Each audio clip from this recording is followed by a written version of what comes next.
سر سید احمد خان ولته او صغیر کې کوم منکرین حدیث وو هغه کې یو سر سید احمد خان د تفسیر لیکل په دې وخت کې پته د خپل خبري زموږ خبر پښتونخوا په دې وخت کې د ارتداد د فتنې سره مخامخ دي هغه د ارتداد فتنه د انکار حدیث فتنه تاسو په تاریخ وګورئ په دومره اوږد تاریخ کې د قدیانیت غونډه کې مهلک فتنې په پښتونخوا کې دومره نقصان نو کړل څومره چې د انکار حدیث د منحوس فتنې وکړو عموما په دې وخت کې تقریبا 30-40% ځوانان زموږ کوم چې په بهر ممالک کې د نوکرۍ مزدورۍ لپاره تللي دي یا ملک دننه دي د منکرین حدیث دغه درسونو او دغه خبرو د وزنا او د شکوک او شبهات شکار شوي دي او د دایره اسلام خارج شوي دي ځکه چې رسول الله صلی الله علیه وسلم په حدیث باندې ایمان ختم شوی د دې وجنه مونږ تاسو چې دلته راغلي اول نمبر چې مونږ تاسو دغه ارتداد د مهم نه د ځان بچ کولو لپاره سجده وکړو دلته چې مونږ راغلي دا به مقصد دا چې مونږ سجده وکړو او د فتنې ارتداد دغه مهم نه خپلم بچو او د نور خلکو د بچ کولو کوشش مو وکړو ان شاء الله کله چې میدان ګرم شي نو په دې میدان کې جنگ کول په دې کې جنگیدل بیا د هر سړي کار نه د دې لپاره طریقه کار زده کول غواړي د دې لپاره میدان ته چې یو پهلوان راوځي نو پهلوانۍ ته چې ترازی پهلواني ودی زده کړي تربیت ودی حاصل کړي کله د دې نه زده کړي نو د نقصان ذریعہ جوړ شي دغه سي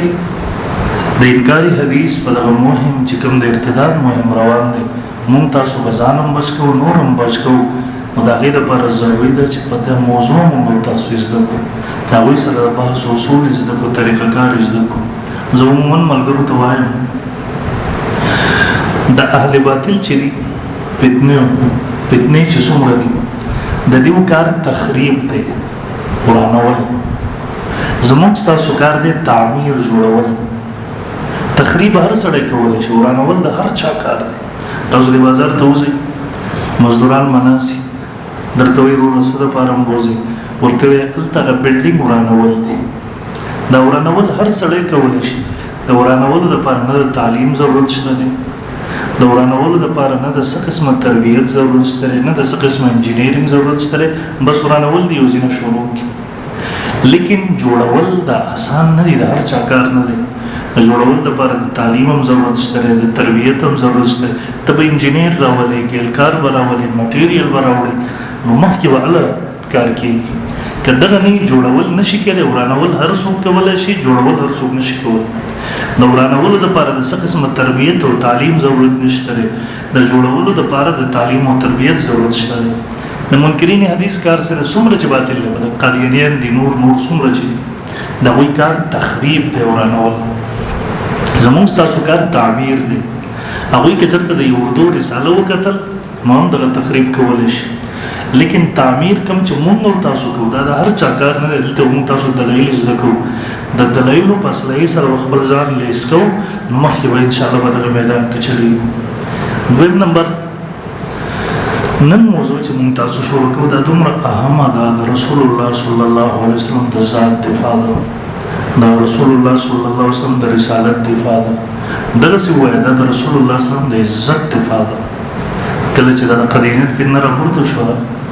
امام العصر مولانا مرشد کشمیری رحم الله دا بهاولپور په هغه کې جوړه ریاست مولانا کشمیری صاحب دلته مقدمه جوړه شو د قیواز مسلمان زنانه یو قدینت ورکړي و بعد کې پته ولګی دا سره قدینه دي مولانا مرشد کشمیری صاحب رحم الله هغه راغی ډابل دی وخت چې زوی په کمزور و چراغه مقدمه شو عدالت کې دی وکیل ولاړو به بیان کو نو بیان کې د مولا کشمیری څه فرمایل زه بډای مخري وخت مې د نور څه اعمال را سره نشته څه توخه را سره نشته زال ته خبر شوم چې رسول الله صلی الله علیه وسلم د عزت مسله ولدا هغه ځګینه په دې امید را روان چې نور څه سره سیم نشته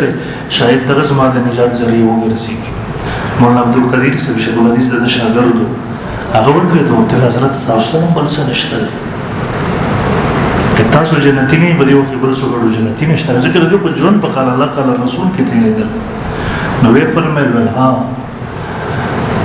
انور شاه کشمیری د رسول الله د عزت دفاع ونه کی پیر انور شاه کشمیری سے گلی کا کتا به بهتر که زه د رسول الله د عزت دفاع ونه کړم شم به زمانه د کوشش په بهتر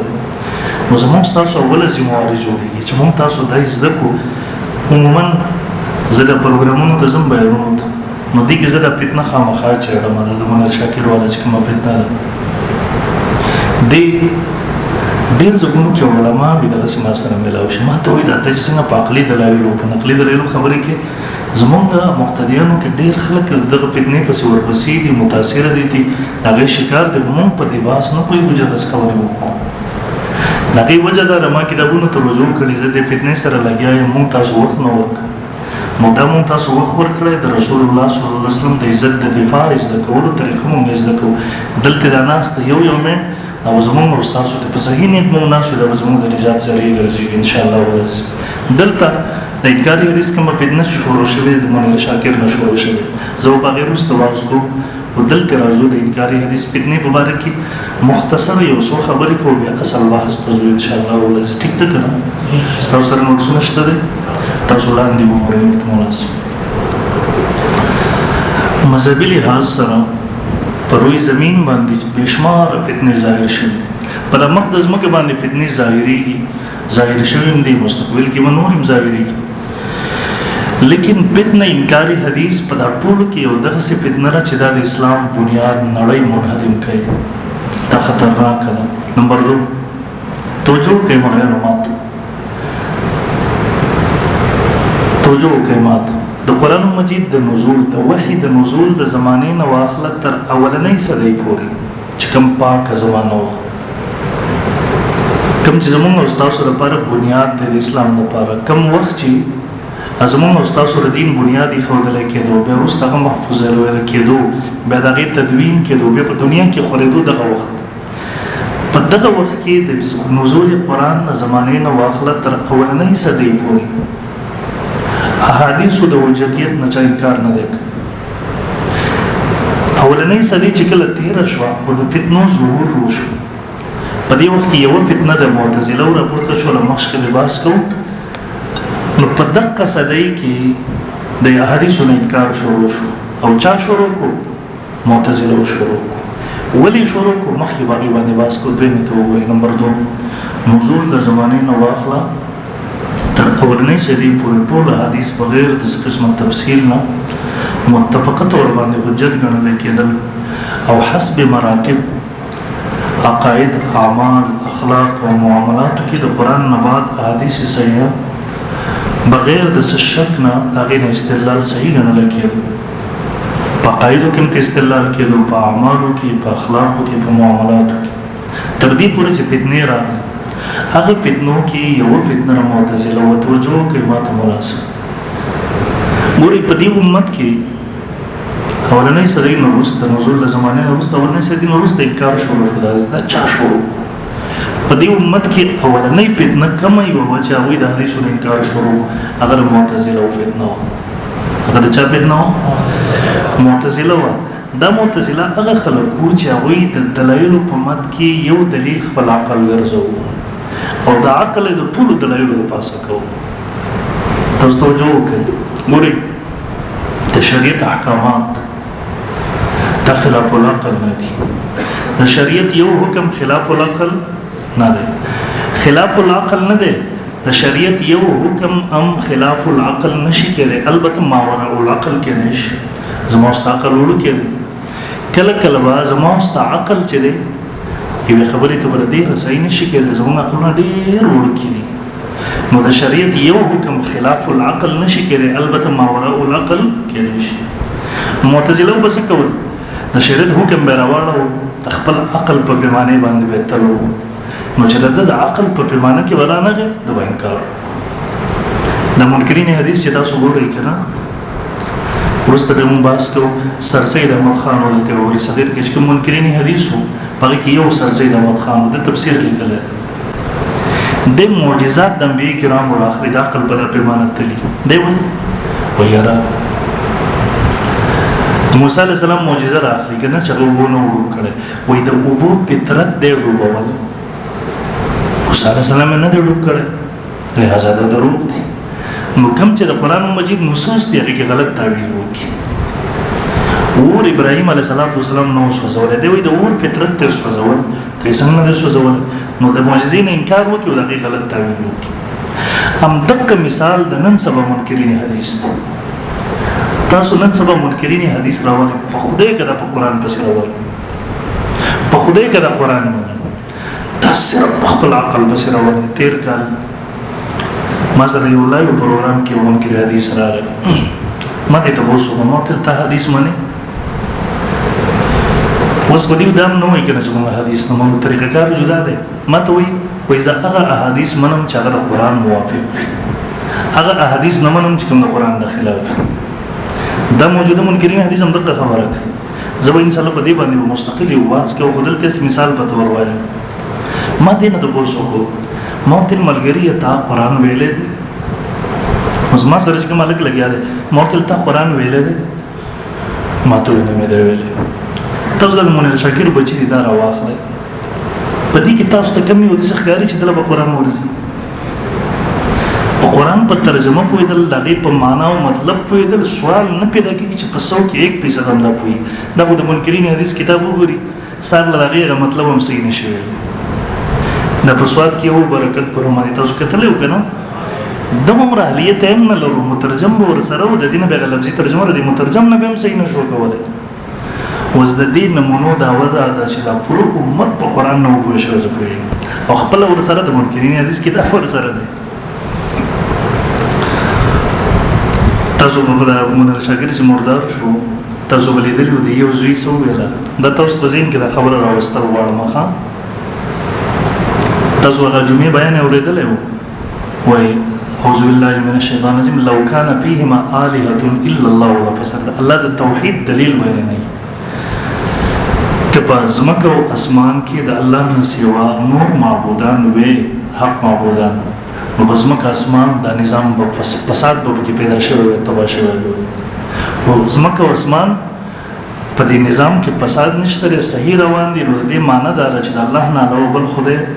بل معبود، بل متصرف او کارساز نشته، یو الله دی بس. اوس دلته تکوینی نظام مراد، کم تکوینی؟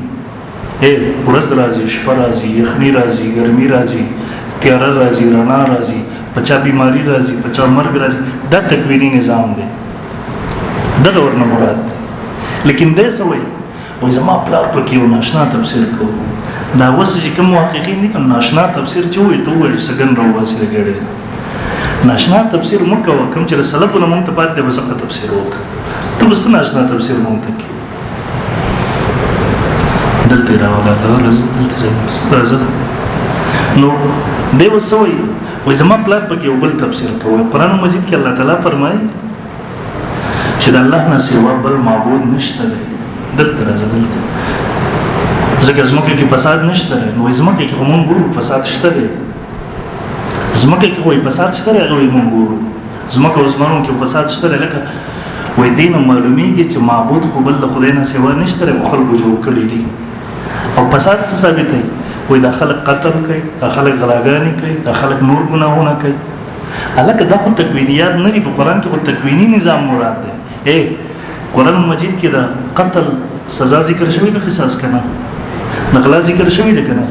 نو دا خو خپله قرآن مجید کې شته دی، دلته په آیات کې دغه نه دی مراد.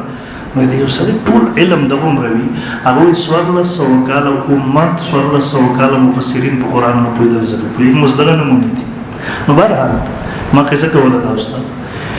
د هلک ته ما وایي ما ورته ته په قرآن پوهېږي؟ تا قرآن ویلی دی؟ ما ته ویې نه دی ویلی.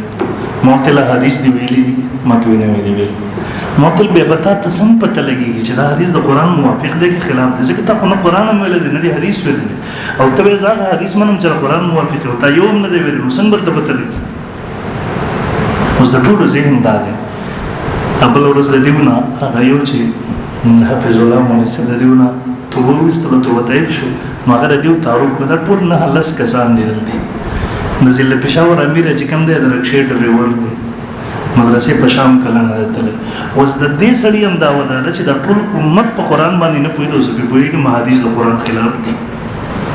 رسول الله په قرآن نه پوهېدو، رسول الله اعوذ بالله دغه سي دا ټول دغه نمونه دي یقین اوس تاسو وګورئ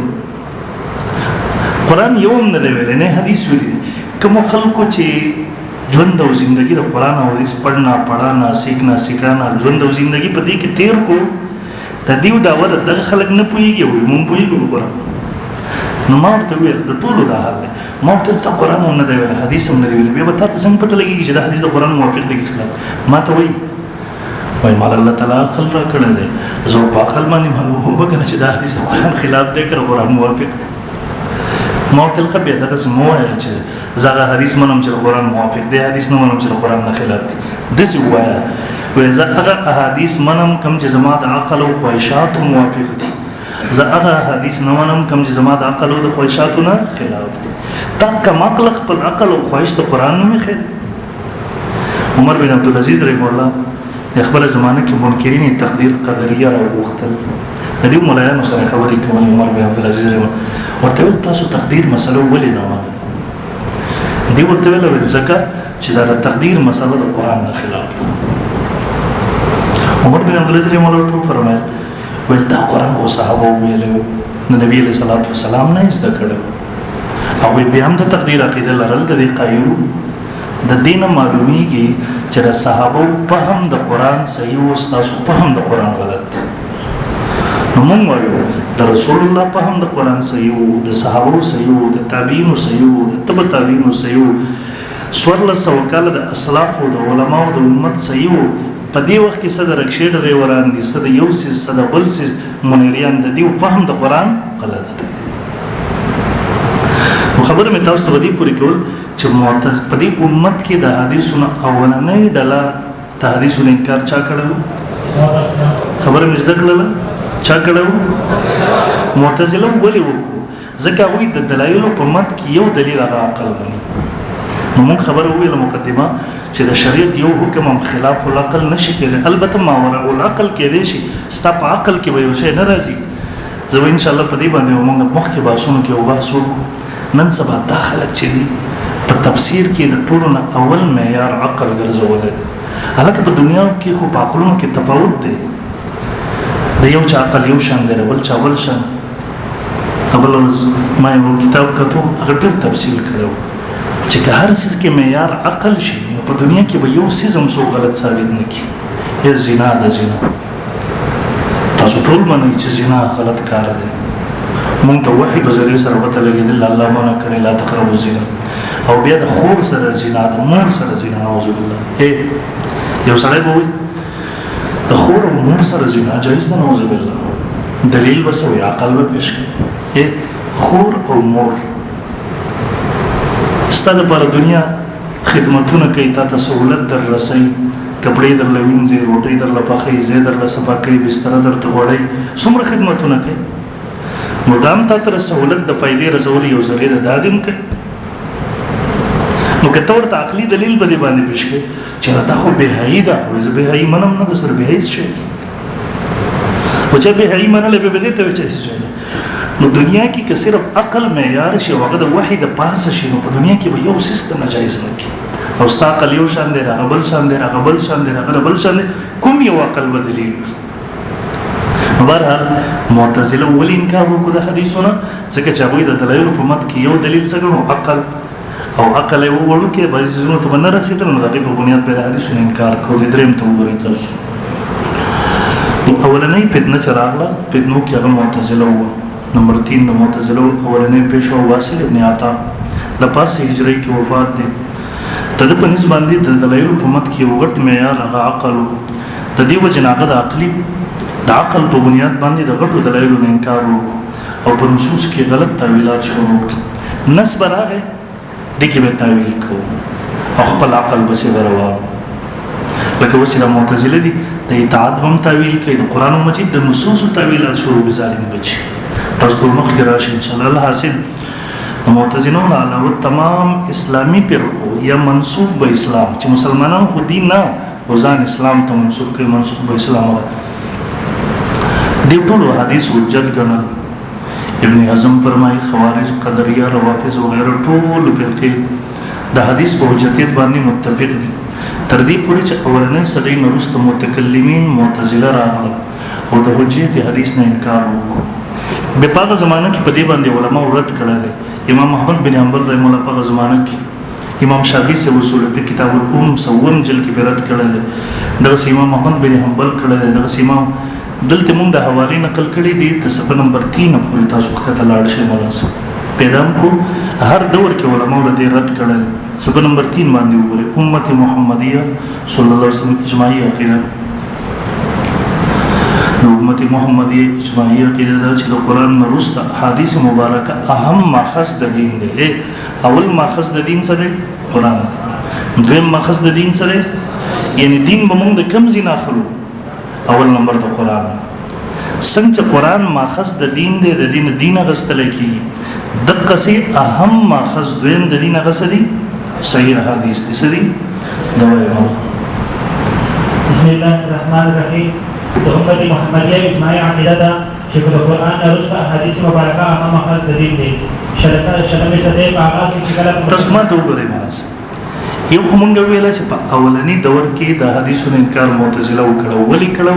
ځکه یو مت دلایل په مت کې هغه یو عقل منو نو عقل خو دې وړو کې هر څه ترسيږي نه پوسټ مناسب په شلمه صدې کې په کومه صدې کې په شلمه صدې کې چې کله د مغرب د دې اقوام تسلط وشو مسلمانانو باندې د دې سیاسي تسلط راغی اقتصادي تسلط راغی معاشي تسلط راغی نو مسلمانانو کې څه کمزوري خلک مخې ته داوی نه متاثر وو نو هغه چې متاثر وو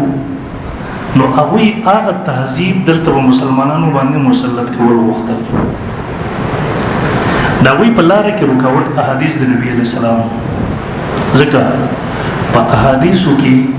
د ژوند او ژوندۍ په هر قدم باندې تفصیلی رهنمایي موجود ده د رسول الله صلی الله علیه وسلم په حدیثو کې د ژوند او ژوندۍ د هر شعبې د هر قدم تفصیلی هدایت موجود دي اوس د مغربي تسلط تهذیب چې دی راوستو د مسلمانانو باندې مسلط کو مخې ته رکاوټ احادیثو مدیو دا هغه احادیثو نه انکار شروع د سره لپاره د مغربي اقوامو د تهذیب د مسلط کولو لپاره بنیاد بدل خلک پیدا شو سید احمد خان او اسلم جیپوري او مختلف خلک را پیدا شو هغه به څه کول په حدیث باندې به زه اعتراضات شروع کله کله به دام کوله چې د خپل فائدې لپاره به حدیث نقل به استدلال شروع او چې د مرزي مطابق بنو کله صحیحینو حدیث به په باندې رد شروع او دغه نمونه شاکر طریقه کار نو په شلمه صدې کې جراغه کله راغی چې کله د تهذیب تسلط وشو وایونه شلمه صدې په آغاز کې چې کله مسلمانانو باندې مغربي اقوام سیاسي او نظریاتي تسلط زیات شو په مسلمانانو کې د کامل واداسي طبقه مخې ته راغله چې هغوی د مغرب د افکارو نه بېحده متاثر وو او دوی خیال دا و چې په دنیا کې د مغرب د تقلید نه بغیر ترقي ناممکنه ده او د اسلام ډېر احکامات د دې مخې ته رکاوټ وو د دې د وجه نه هغوی په اسلام کې تحریفاتو سلسله شروع کړه مقصد یې دا و چې اسلام د مغربي افکارو مطابق جوړ کړي د دې وجه نه دې طبقې ته اهل تجدد وایي اهل تجدد ورته وایي مناسب اسلام ماډرن اسلام دی پیش کول وختل اسلام ماډرن کول وختل په دې کې د خپل مرزي مطابق تحریفات تبدیلیانی د دې کوشش وکړو موږ دغه ته اهل تجدد وایو هندوستان के सरसई अहमद खान पर मिस्र के गवाहां हुसैन और तुर्की के याकूब अलफ थे तदे तबके रहनुमा तदे वजना तदे तबके मकासद तरह वक्त पर नशी असली दर रसूल के हदीस में नलर लरी करी न हुई ځکه چې په حدیث کې د زندگی د هر شعبې مفصل هدایت موجود دي کوم چې د مغربي افکار سره متضاد وو د دې وجه د دې طبقه بعض افراد د حجیت حدیث نه انکار کوي وذكر حدیث د دې مخې ته رکاوټ مو دې گزارو کو پکه ځګي باندې حدیث مسعودان من لري څه هوار شو دا आवाज اول سید احمد خان په بریسوي کې ولګولو د سره نو ملګری هم چراغلی او بجن چتروګړی نو د انکار حدیث نظریه عملی اعلان وضاحت سره پیښ کړل طریقې کار طریقې دا طریقې دې اختیار کړه چې کوم حدیث په دوی مخالفو نو د هغه د صحت نه انکار کړو اول بيدا نه ویلې چې موږ حدیث نه مو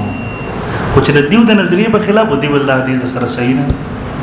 اوس د نور ولا بل قصه جوړه کړه اوس د بخاری مسلم کو کم اس کم دا خو صحیحین دي د په صحت باندې د امت اجماع ده نو دیو بل طریقه جوړه ستاره قران نه خلاف دي د دیو تر مخکې په تاسو ته مفصل باسو کو چې کوم حدیث په دوی مخالفت د غوښنه د شهادت د انکار کول په حدیث هم زیات کړو ورسره د اظهار به هم کول شي حدیث د دې ډول کې حجت لري او دې سره به بعض مقاماتو کې د خپل فائدې لپاره د بعض حدیثونو استدلال کوو دا د وس منکرین حدیث هم دا طریقه ده د دې وجه د دې په ځای سره چې حدیث ته حلال وي معجزات نه انکار او د پردې له هم انکار وکړو او ډېر مقدسي کار کوي جواز ورکړو د دې وجه په انکار حدیث کې ترجیح وشو او منظم طریقې سره عبد الله چکړهوي په قیادت کې مخکې راغله او دا د اهل قرآن په رهنمایي کې و چې دوی مقصد د حدیث تفرید او انکار کول د لک سلوک کمه ولګ ویږي سلوک او د اهل قرآن پر رهنمایي کې چې د دې مقصد د حدیثونو کلی تور انکار کوو د دې مستعلم جګپوري د فرقه نور مخکې بوتله حتی چې د دې قیادت مرزا غلام محمد قادیانی لعنت الله علیه سنباب تزدل تراشه منظمات پوره توجه ورک د منکرین حدیث درې نظریه د مخکې مونږ بحث کوو ان شاء الله او د یاد مو ساتي کله چې تاسو د منکرین حدیث سره اسیم بحث راشي په میډیا باندې اسې ناس دی تاسو له ول دی وضاحت کوئ د منکرین حدیث درې نظریه تیرې شوې دا ټول کتابونه چې وګوري په دې کې مختلف ډلې دي دا وسنی چې دي حسب ضرورت کله یو نظریه راونی چې کله بل پورا منکرین حدیث یو نظریه ده د بعضو نظریه بګی ده چې د رسول الله صلی الله علیه وسلم حیثیت صرف د یو ډاګي و بس موضوع الله ډاګي سره قران د الله نو واغستو امت ته ورکو نه خو د رسول الله خبره منل ضروری دي نه د رسول الله اطاعت ضروری دي نه د اتباع ضروری ده او نه نبی رسول الله ته د اختیار سره چې قران مجید شرح او کی تشریح او کی حیثیت صرف دی وړاږي دی بس اطاعت پرز نه خبره منل نشته احادیث حجت نه دي کار سو صرف د ډاګي حیثیت چې قران د الله نو واغستو امت ته ورکو یو نظریه ده دم زین تراغله مونږه توجه کې زین تم راغله یو نظریه څه شو د رسول الله صلی الله علیه وسلم صرف د ډاګي و واستوځ بل د مونږ شاکر بم دا قصه به کوله زما سره په ریکارډ باندې یوزبای کې هغه په درس شته چې دی وای ما تاسو په څه وځ د ځشان مولوی صاحب درولې و چې دله یو 50000 روپۍ ورک نو دا زما قاصد شو خو که صرف دا خبره درته کوي 50000 روپۍ ولا خبره کوي په دې کې د خبره پتا منل ضروری دي د دین اخوا کبل خبره کوي نو د خبره پتا منل ضروری نه دي نو وسوله دغه رسول الله سید قران ورکړو ولدا د الله کتاب بس په موږ د عمر خبره د رسول الله صلی الله علیه وسلم منل ضروری و چې دا د الله قران دی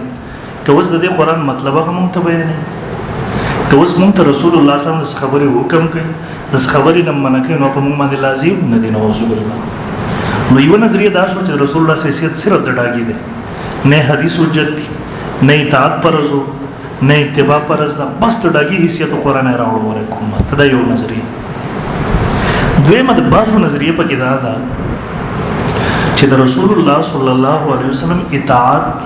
اتباع دا ضروری وا خو د صحابه د پاره او زموږ د پاره نه رسول الله صلی الله علیه وسلم اتباع دغه اطاعت ضروری وو پر زو خو د چا د پاره د رسول الله صلی الله علیه وسلم د قران تعلیم ورکوو د قران شرح بیانول د قران تفصیل او تشریح بیان کوو خو د صحابه د پاره د نور امت د پاره هغه بیان د رسول الله د صحابه د پاره حجت او